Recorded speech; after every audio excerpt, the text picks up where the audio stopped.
Olá, na sua opinião, a igreja está contaminada com o mundo? Nós não vamos usar aqui nesse início a palavra igreja se referindo ao povo santo de Deus, eleito, escolhido, separado por Deus, mas usando essa palavra aqui nas instituições, né? Nos grupos que se denominam igreja, na sua opinião, esses movimentos, esses grupos, já foi contaminado pelo mundo? Quando nós pensamos no carnaval, né, uma festa brasileira aí conhecida por muitos, e nós pensamos em todas as práticas e as motivações que levam a essa festa, a gente pergunta, será que essa festa de carne, né, já não entrou na igreja? Será que práticas mundanas já não foram praticadas, valores já não foram abraçados por esses grupos, né, onde fala ali tem uma igreja, ali tem uma outra igreja, ali tem uma outra igreja, né? Tem alguns irmãos que se dizem, né, serem irmãos, seguirem a Jesus, mas cuja conduta não tem nenhuma identificação com o Senhor, nem com o padrão que ele deixou na sua palavra. Será que nós queremos uma igreja de pessoas perfeitas? Obviamente que não, porque não existem pessoas perfeitas a não ser o Senhor Jesus, né? A igreja é composta de pecadores que creem no Senhor Jesus e desejam viver para a glória de Deus. Então, quando pecam, elas se arrependem, elas confessam o pecado, elas continuam caminhando em direção àquele que é perfeito. Pecadores redimidos, que pecam e se arrependem.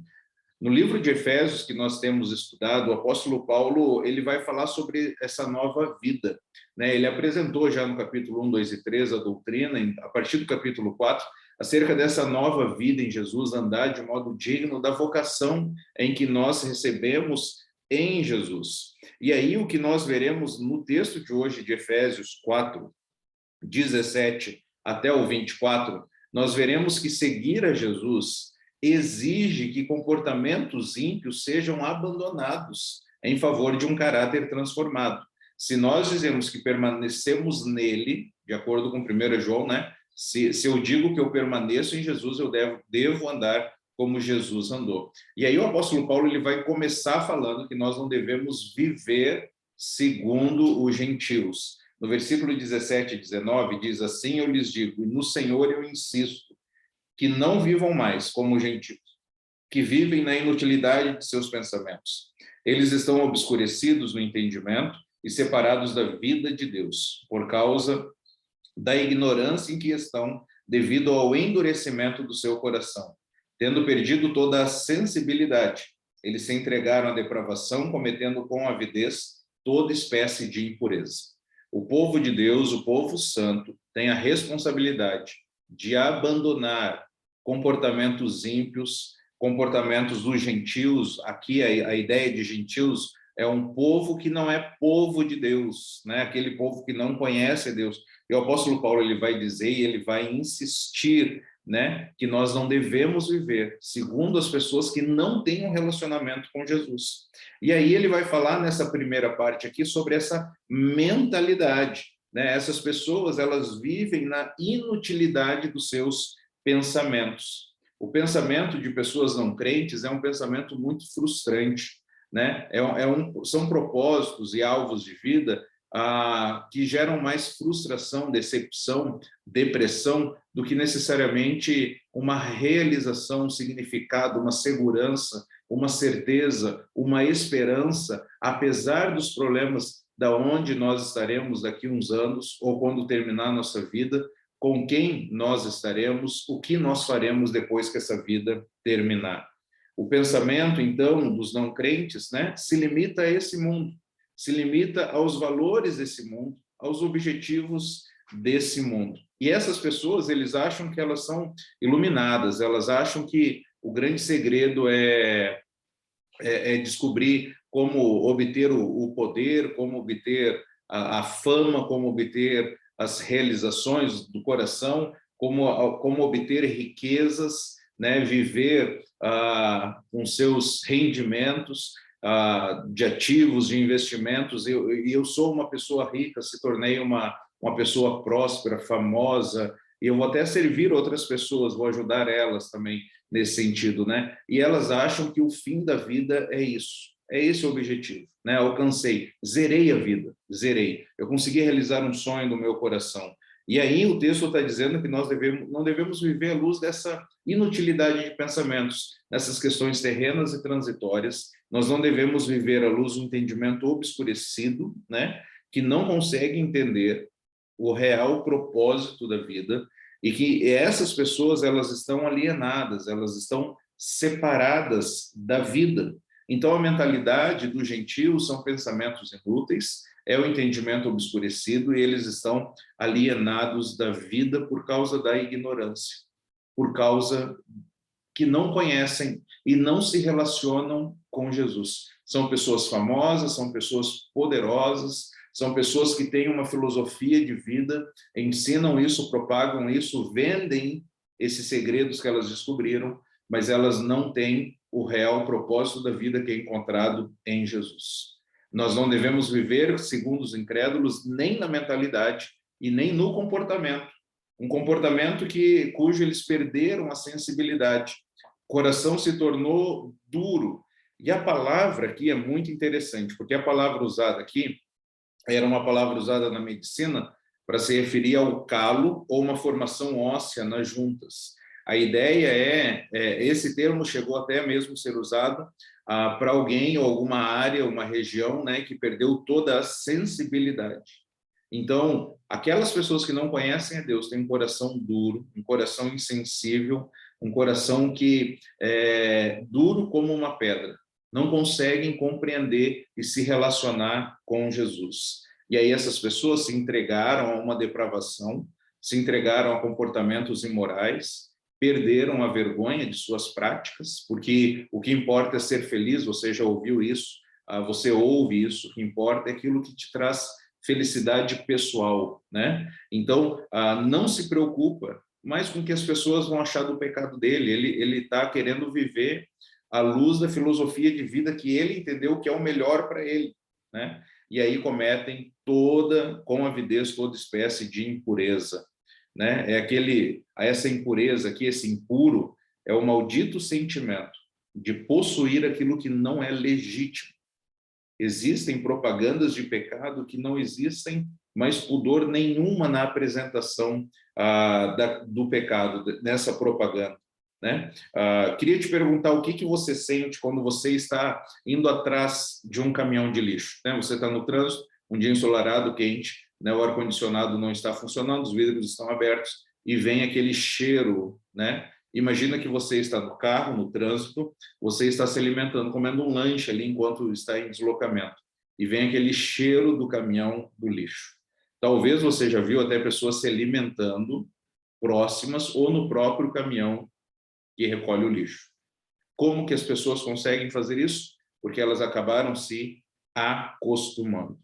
Então, pensar como o mundo, o que nós vimos aqui na primeira parte, nos leva a uma insensibilidade, a uma imoralidade, a uma impureza, e aí nós estamos agindo como o mundo. Então, a maneira como nós pensamos vai determinar aquilo que nós fazemos. E aí o apóstolo Paulo diz no versículo 20 e 21 que não foi isso que nós aprendemos de Jesus. Ele diz o seguinte: todavia não foi isso que vocês aprenderam de Cristo. De fato, vocês ouviram falar dele, e nele foram ensinados de acordo com a verdade que está em Jesus. Fomos ensinados de acordo com a verdade que está em Jesus. Não é aprender sobre Jesus, mas é aprender de Jesus. Preste atenção aqui no que eu vou falar. O religioso, a pessoa religiosa, ela aprende sobre Jesus. Mas o discípulo de Jesus, ele aprende com Jesus. Ele se relaciona com Jesus. Ele não tem apenas informações. Essas informações que ele tem o levam à piedade. O conhecimento é transformado em piedade. Ele vive à luz daquilo que ele crê. Ter informações sobre Jesus é diferente de ter um relacionamento com Cristo. Alguém pode aprender sobre Jesus, mas não ser alguém salvo.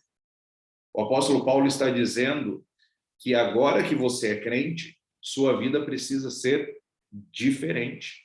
Uma frase aí do Hernandes Dias Lopes: agora que você é crente, sua vida precisa ser diferente. Nós não podemos imitar o estilo de vida de incrédulos, de pessoas que não creem no Senhor Jesus.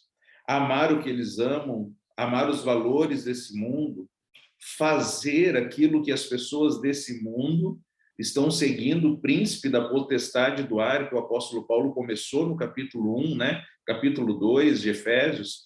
Não seguir a presente ordem desse mundo, não seguir o nosso próprio coração. Agora que nós nos relacionamos com Jesus, que nós entregamos a nossa vida a Jesus, nós devemos viver à luz do que Jesus ensinou, à luz do que ele nos ordenou.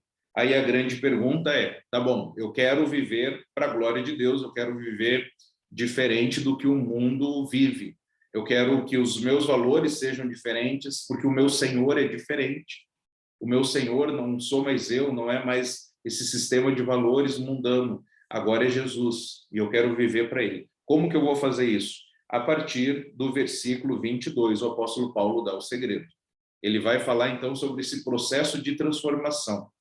Como que nós podemos ser, então, transformados? Isso aqui, irmãos, não é algo, e amigos, não é algo que a gente vai ouvir aqui ou relembrar aqui e que vai fazer a diferença, pronto, né? Agora minha vida é diferente a partir de hoje. Porque esse é um exercício diário, é um exercício constante, é um exercício pontual sempre, né? Nós precisamos, em todas as nossas atitudes, pensamentos, palavras, nós precisamos desse processo de transformação. Então, isso aqui que nós vamos ver é algo que nós vamos exercitar constantemente, até o resto das nossas vidas, até vermos a Jesus e quando sermos semelhantes a ele. Olha só o que diz no versículo 22 a 24.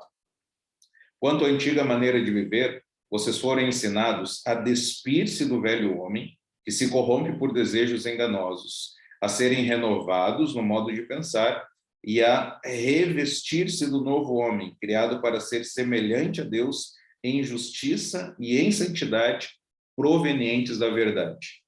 A primeira etapa desse processo é se despir do velho homem, que se corrompe por desejos enganosos. Uma vida dominada pela própria vontade, a Bíblia chama de velho homem. Fazer o que me faz feliz, fazer aquilo que eu acho, fazer aquilo que eu quero, fazer as minhas vontades. A Bíblia chama de velho homem. Eu preciso me despir desses desejos, desses pensamentos e dessas atitudes, e eu preciso renovar o meu modo de pensar. Eu preciso pensar diferente. Eu preciso pensar o novo. Eu preciso pensar algo agora que essa minha nova vida em Jesus, ela está oferecendo. Um discípulo de Jesus, ele pensa de forma diferente. Ele não vai pensar igual, da forma como alguém que não tem Jesus como Senhor. Os pensamentos serão diferentes. E a salvação, ela vai acontecer, e ela acontece por meio desse arrependimento. Eu me arrependo do que eu fiz, do que eu faço, do que eu quero, e aí eu confio em Jesus. Então agora eu estou pensando diferente. E eu vou me despir, então, do velho homem, e eu vou me revestir. Algo interessante é que esse despir e revestir já são fatos realizados. Em Jesus, eu já me despir do velho homem e já me revestir do novo. Então, preste atenção no que eu vou dizer. Nós não temos desculpa para não sermos aquilo que nós já somos. Nós não temos desculpas para não sermos aquilo que nós já somos. O renovar é algo que nós devemos fazer constantemente. Perceba aqui que deve haver uma conversão diária. Deve haver decisões diárias. A minha agenda, ela deve refletir essas decisões que eu estou tendo a cada dia de me negar e seguir a Jesus. É como uma cebola, onde nós vamos a cada dia retirar algumas camadas, né? Retirar para que nós possamos pensar diferente. E aí, revestir-se do novo. Agora, em Jesus, nós fomos criados, então, para sermos semelhantes a Deus em justiça e em santidade provenientes da verdade. Conforme eu mencionei lá no início, Se eu afirmo que eu permaneço em Jesus, eu devo andar como ele andou. Deus deixou a Bíblia para nós, não apenas para estudarmos a Bíblia, mas para obedecermos aquilo que Deus deixou para nós.